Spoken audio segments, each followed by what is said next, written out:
and welcome to the Pig and Whistle Tales from Azeroth. As always here at the Pig and Whistle in Stormwind, I go for a variety of subjects with regards to World of Warcraft. So grab a bottle or a pint, sit back and enjoy. This episode we'll be looking at some more 11.1 changes. We're going to be looking at, now I said that this is going to take a while, but we are going to tackle all of the class changes that are coming within 11.1. I'm going to try and tackle the main ones. Now, obviously, there are a lot here, so this is going to be over the course of multiple, but I will try and do a few classes each episode, essentially. So we will start off with the weekly news, as always. This weekly news, we have Shirai, Atrocity of the Undersea, as your world boss for the week. He can be located within the top left of Hallowfall. Mr. Pandaria Time Walking is your, not Brawl, bonus event for the week. And there are new Mr. Pandaria Time Walking things that you can buy with the Time Walking badges. So head on over to the Timeless Isles and get yourself some of these bits and bobs. They are really good. I do want to also point out, as of when I bought them, it might have been hotfixed, but the Emperor Shao Hao, I think his name is, reputation, if you buy the currency from the Time Walking badge vendor, it's currently bugged. It gave me 3,000 per turn in when it's meant to give you 300 or 400. So maybe buy that and just putting it out there. Probably hotfixed, or I've got something on the account that might help me increase the reputation gain. I don't know, but definitely check it out. Packed House is your brawl for this week. Packed House is essentially a 15 versus 15 brawl. You are lobbed all into an arena, and its first team to lose all of their players loses the arena. Very simple. Ascendant and Tyrannical are your mythic affixes for this week. Ascendant is very simple. Orbs fall down from the sky. CC the orbs, get a buff. Very simple, nice and easy. And finally, Tyrannical, the boss and the mobs that they spawn have increased health and damage for the week. So bring a talent build that can definitely accommodate for that. So what we are looking at with the changes are going to be starting off in alphabetical order. So you're going to have DKs and then Demon Hunters next. Now, for DKs, apparently they are looking quite survivable, apparently. So the development notes, currently Frost and Unholy DKs are incredibly survivable, often boasting lower death rates than tanks and far above any other specs in the game. This is because they have AMZ or AMS on a proc chance, which is ridiculous. From a fantasy perspective, it makes sense for Death Knights to be incredibly durable, and their kit lends itself to do it well, but it currently leans too far in the unkillable direction. We fully expect Frost and Unholy DKs to continue being one of the most survivable specs, but this should bring them closer to more of the same level. This makes sense. Frost, Veteran of the Third War, now increases stamina by 12%, was 25, and 6% in PvP was 10. Okay, very substantial. Null Magic now reduces the magic damage you take by 5%, was 8, and 3% in PvP was 4. Okay. Permafrost now generates an absorb shield of 30% of your auto attack damage, was 40%. Permafrost, I don't believe, was taken by Frost DKs, but you can correct me if I'm wrong. But still, this is a very substantial nerf. Unholy, Veteran of the Third War has been reduced, we know that. Null Magic has had the same. Permafrost is the same. And then Apocalypse and Raise Dead now summon ghouls instantly. And Apocalypse and Raise Dead visuals have been updated. So essentially, these are the same changes for both Frost and Unholy DKs, and it is an all-around nerf for the class, okay? These are nerfs to its survivability, not its damage, okay? So please bear that in mind if you're doing PvP content, PvE content. For Demon Hunters, now, actually, when I go over the DK class changes, or any class changes, what I'm going to do is give my sort of thoughts on it. So from a PvP perspective, DKs are a little bit too tanky. This is a caster perspective. This is not a melee DPS perspective, by the way. So whenever I'm fighting a DK, they are sometimes very unkillable for me because they randomly proc anti-magic shell. They will have, in a decently long game, potentially up to 50 mil, like, healing done. Okay? And it's not actual healing, it's absorb shields. And this comes from anti-magic shell. And this is just like 6 different increments of anti-magic shell working, essentially. And it is a bit ridiculous. So I'm glad that they're targeting their survivability and not their damage, because I think their damage is fine. It's on par with most things. I think the survivability is a bit stupid. I think, honestly, the worst thing that DKs have right now is that automatic proc of anti-magic shell. And that's a caster POV, I get that.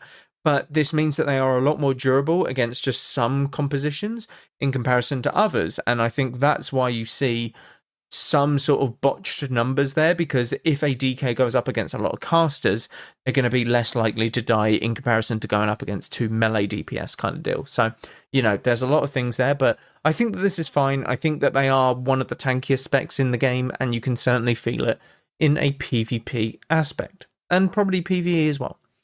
Demon Hunters. So, Demon Hunters have been underperforming, in my honest opinion, in every aspect of the game.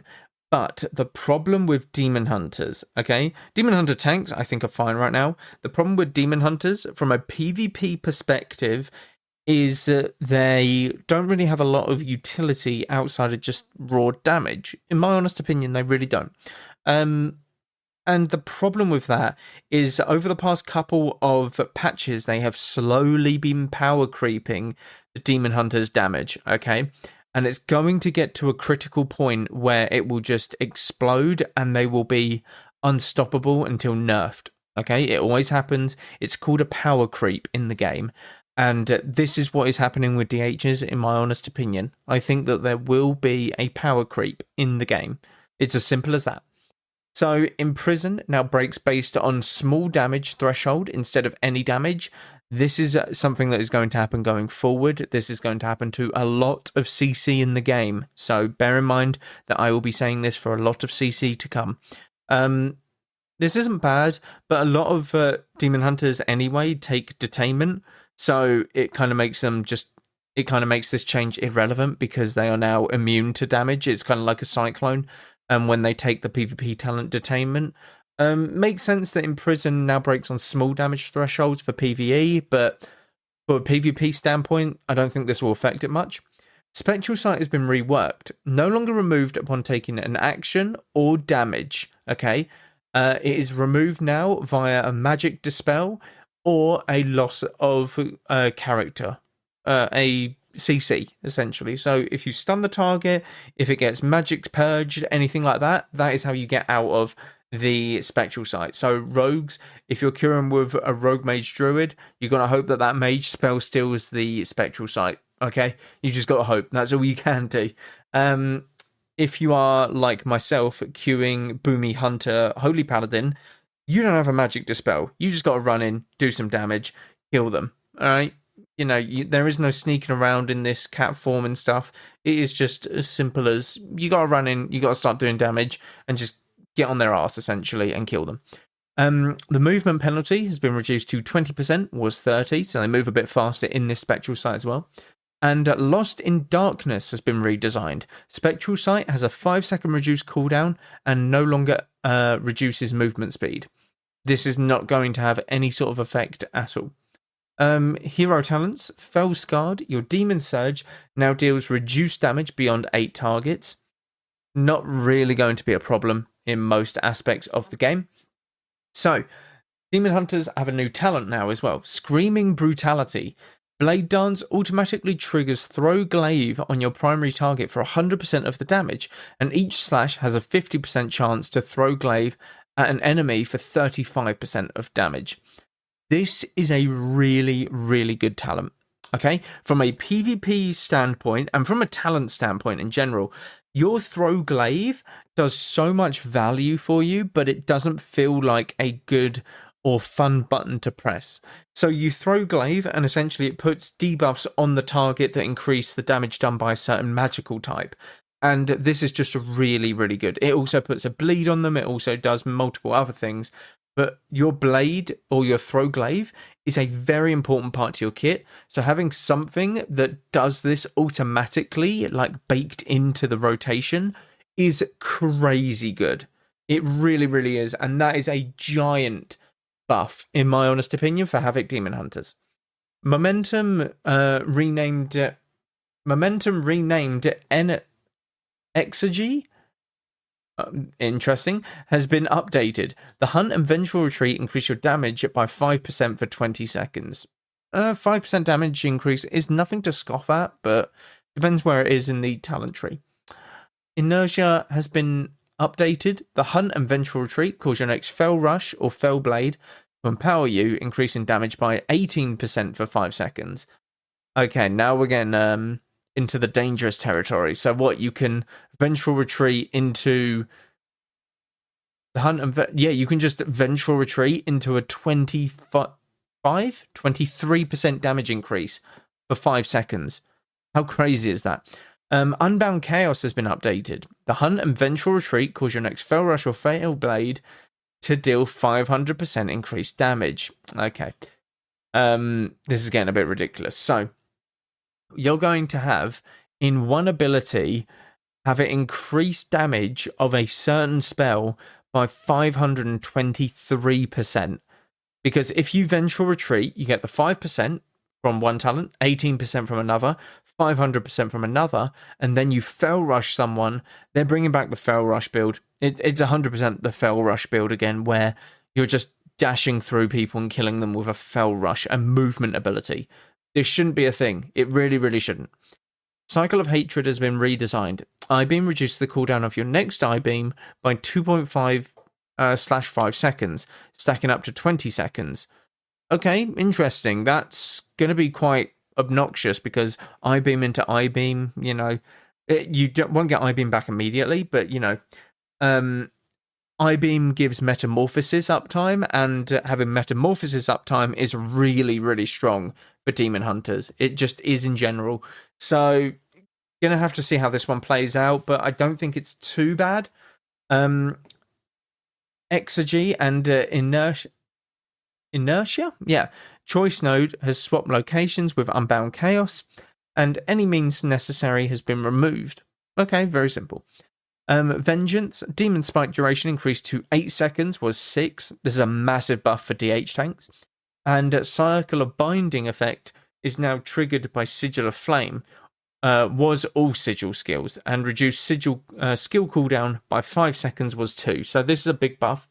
To Vengeance Demon Hunters, I thought that they were performing quite well, in my honest opinion, in PvE. I don't see any in PvP, so I can't really comment. But this is a huge, like, just damage reduction, like, buff, essentially. Now, some people might be thinking, oh, there aren't, like, the new talents that are getting put in for PvP, like, I haven't mentioned them or whatever. They are at the very bottom. They are in their own section, so I will go over them at a later date, okay? Please bear with me. I will get to that point eventually. There is a lot here. For Druid, well, before we carry on there, Havoc is going to be insane next season. You can write this down, mark my words. Next season, it's going to be a very, very good DPS in both PvE and PvP. Mainly because you get that new talent where when you blade dance, it throws your glaive. That is going to be criminally overlooked in the PTR, in my honest opinion. It really will be, and it's going to be a game changer for DHs. It just will be. Druid. Many talents have changed positions in the talent tree. So, new talent, or new talents, are Grievous Wounds. Your Rake, Rip, and Thrash damage increased by 10%. Very simple. Gale Winds increases Typhoon's radius by 20% and its range by 5%, or 5 yards. That's very good. So this was originally 2 talents, but they have been now morphed into 1. So very good. New talent, Incessant Tempest. Reduce the cooldown of your Typhoon by 5 seconds. Okay, so you can have a super obnoxious Typhoon build. New talent, Circle of the Wild. Physical damage dealt by your abilities increased by 5%, 25% for Restoration Druids. New talent, Circle of the Heavens. Magical damage dealt by your spells increased by 5%, 25% for Resto Druids. I like this one, that one's good. New talent, Lykara's Meditation. So you retain Lykara's teachings bonus from your most recent form for 5 seconds after shifting out of it. Now, this one is going to be really good, in my honest opinion. So, what Lykara's teachings is essentially when you go into a certain form, you get a 6% buff increase on your stats, okay? So if you go into bear form, you get versatility. If you go into normal form, you get mastery. No, if you go into boomkin form, you get mastery. If you go into normal form, you get haste. And if you go into cat form, you get crit, okay? So having these stacks, you just go into bear form for defensive purposes, then you hop out, and you've got 5 seconds of 6% more versatility, as well as having the mastery buff, the 6% mastery buff. So this is really, really good, and something that is going to be very strong for druids going into this patch. New talent, Symbolic Relationship. Form a bond with an ally. Your self-healing also heals your bonded ally for 10% of the amount healed. Your healing to your bonded ally also heals you for 8% of the amount healed. The healing to your bonded ally also... Okay. I'm not going to lie. This isn't a great talent. You do not warrant enough healing done by regrowth to utilize this talent. Genuinely. And that's the problem. Everyone else, every defensive in PvP, every sort of damage reduction, shields, they are all more impactful than regrowth. They really, really are. There's rarely a time when you can spam regrowth to top yourself back to full. Genuinely, in a 3v3 arena, it doesn't happen. It really, really doesn't. And this means that this talent is kind of dead. If they made regrowth a bit more impactful, then yes, you're going to look at this talent maybe a bit better, but honestly, it's not going to do anything. Straight up, this is a dead talent. Next new talent is Asena's Renewal, I think. When a hit deals more than 12% of your maximum health, instantly heal for 10% of your health. This effect cannot occur more than once every 30 seconds. This is good, and I think that this is going to be very, very good. New talent, Perfectly Honed Instincts. Well-honed instincts can trigger once up to every 90 seconds, not just 120 seconds. This is very good. I'm glad this is coming back, and this is really going to help the defensive qualities of a druid. Ursoc's Spirit has been updated. Stamina increased by 4%. Stamina in bear form is increased by an additional 5%. Very simple. They do note that these bonuses multiply together, so druid's health in bear form remains unchanged, essentially. Light of the Sun replaces Skull Bash for balanced druids only. This is essentially the remaining cooldown of your solar beam is reduced by 15 seconds when it interrupts the primary target. Very good. Improved Rejuve has been changed to Lingering Healing. Rejuvenation's duration is increased by 3 seconds. Regrowth duration is increased by 3 seconds when casting yourself. Useless talent for anyone but Resto Druids, in my honest opinion. Instincts of the Claw is now a 1-point talent, was 2, and has been updated. Ferocious Bite and Maul damage has been increased by 8%. Very simple, very good. Law of the Grove is now a 1-point talent, was 2. Your Moonfire and Sunfire damage increased by 10%. Very simple, very good. Fluid form has been updated. Skull Bash can now be used in any form and shifts you into cat form if necessary. This is a very good change. This adds to the fluidity of the sort of shapeshifting for druids. Very good. And then you have some basic sort of healing and damage increase and damage reductions here. Rejuve increased by 5%. Wild Growth increased by 5%. Rip reduced by 9%. Shred and Swipe damage increased by 10%. Ferocious Bite damage reduced by 8%. Cyclone duration is now 5 seconds, was 6. Disorienting Roar, now breaks on a small damage threshold instead of any damage. Rising Light, Falling Night has been removed.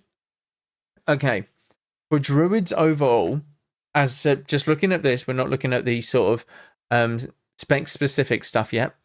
As an overall, you get nerfed. Okay? Cyclone being 5 seconds, huge nerf. Absolutely massive for PvP.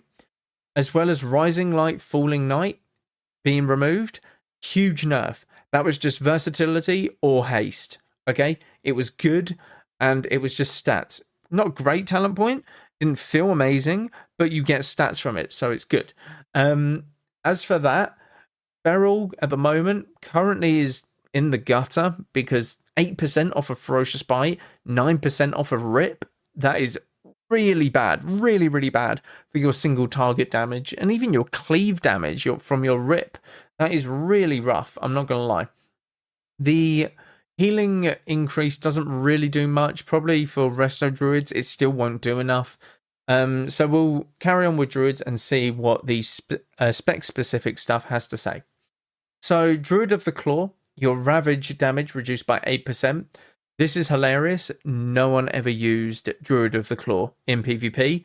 In PvE, probably they did. I would imagine that they did, but I honestly couldn't tell you. So I don't know why this is getting reduced. It just is. For Balanced Druid, Sunfire is now learned at level 10 as a baseline.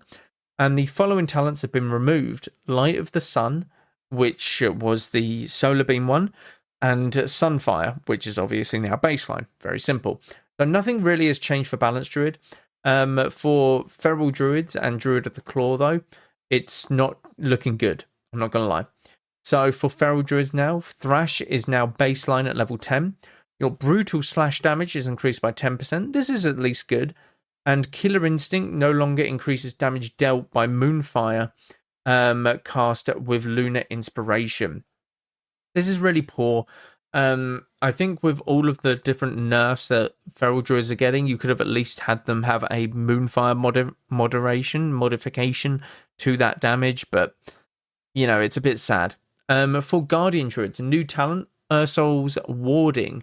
Gain magical damage reduction equal to 5/10% of your damage reduction from armor. Very good. So, 10% of your damage reduction. Okay, so what this means is if you have 80% physical damage reduction, you will have 10% of that as magical damage. So you will have 8% magical damage reduction. Does that make sense? This way, Iron Fur actually has a magical damage component to it, not just a physical damage, which is really good. I think that's a very good buff. Reinvigoration has been updated. Frenzied Regen heals over 1 to 2 additional seconds, and casts Regroove and Regrowth on you at 100/200% effectiveness. That's really good. I quite like that. Verdant Heart is now learned at level 10. Mangle damage increased by 10. Maul damage reduced by 8, Raise damage reduced by 8. Raise now replaces Maul instead. And Layered Mane has been removed. So overall, I would say your tankiness as a druid has gone up, very substantially with them two talents, but your damage and output has gone down with obviously Maul and Raised being reduced, although your Mangle has gone up, so it's kind of a like-for-like swap. But honestly, this is a win for Guardian Druids at the moment, in my honest opinion. For Restoration Druids, you have improved Nature's Cure. It's now learnt at level 10, was a talent. Your Mastery, which is Harmony, effectiveness increased by 30%, now reduces its bonus with each additional heal over time effect. So, this update to Mastery, Harmony is intended to reward more heavily the first few heals over the time effects applied, the first few HOTS applied to the target, while tampering the scale at a large heal over time counts. This scaling will always stay and make it a bonus to have additional heal over time effects on the target. So what they're saying is, if you want to put a very big heal over time effect, your biggest heal over time effect, you want to do that first. The only problem with that in PvP is if people are quick enough, they will dispel it, okay? And what does this mean when they have overgrowth? Because it puts all the HOTS on the target at once. So does that mean all of the HOTS are affected by the Mastery? There's going to be a few questions that they need asking here, but we'll see how it pans out. But essentially, if you're in PvP, dispel the Resto Druids. It has to be done. Tranquility channel time reduced to baseline 5 seconds, was 8. The total healing is unchanged. This is for PvP basis, I think, because you can take the talent where it makes you immune. So 8-second immunity kind of is a bit depressing. 5 seconds is fine though. Nature Swiftness now increases the healing of regrowth by 200%, was 100%. That is a giga buff, by the way, because you have 2 Nature Swiftnesses, which is very good. Flourish can now cause the initial heal effect on affected allies, split evenly among them. Okay, not too bad, but I don't think people take Flourish. And all damage reduced by 20%. Just why? Just straight up, why? That's crazy. The damage reduction keeps Resto Druid's physical or magical damage dealt equivalent to previous patches when selecting the Circle of the Wild or Circle of the Heavens talents. We are making the change with the goal of moving Resto Druids more towards utilising either their damaging physical abilities or magic spells instead of weaving between them both in order to reduce the damage rotation complexity. Okay, if it comes out to the same, fair enough. I'm completely fine with that. I think that that's very good. So, overall, the winners for Druid are definitely Guardian Druid. The Resto Druid seems alright, but we need to see how it plays out in practice in both PvE and PvP. Boomy didn't really change. There's a few good talents that have made this, like, Boomy's actually gotten a lot better just via the neutral talents that have been moved or added or chop and changed around. So Boomy's actually in the plus here. Feral Druids are the big losers, I'm afraid. They have lost quite a lot, and in my honest opinion, they didn't really need to lose a lot because it is a very high skilled class or spec, in my honest opinion. One of the highest skilled in the game. I do have to say that. I tried playing it. It is so global intensive. It is unreal. It really, really is. So I think Feral Druids are a bit shafted in this, but there isn't much you can do. We just got to see how it plays out, in my honest opinion. But that is where I will end it for this episode. I only got through 3, okay? Now, I'm really trying to go through this as quickly as I can, but there is so much. I told you guys, there is so much. We have Evoker next, and they've got an entire page. Same with, oh my god, Hunters are crazy, by the way. We'll go over Hunters next time. Hunters might be their own episode. Oh my god, yeah, Hunters are crazy. That's because the Hunters are getting a major rework, if I'm not mistaken. Yeah, Marksman Hunters are getting a major rework. So I'll be talking to you guys about that next week, okay? And I will keep you guys constantly going and updated on the patch throughout this week's of the few weeks to come. But that is where I will end it for this episode. Thank you all very much for listening. Do check out all of the socials down below. Constant stuff happening over there, as well as on the Etsy shop, multiple stuff going up. And Ashbringer was literally just put up there like a few days ago, so would really appreciate people checking it out. I'm currently in the works of making a Rock Dalar bow from Classic. I'm really hoping that it turns out the way it does. Keep an eye out. It might pop up there within the next week or so, but thank you all very much once again, and go with Valor, friend. Goodbye all.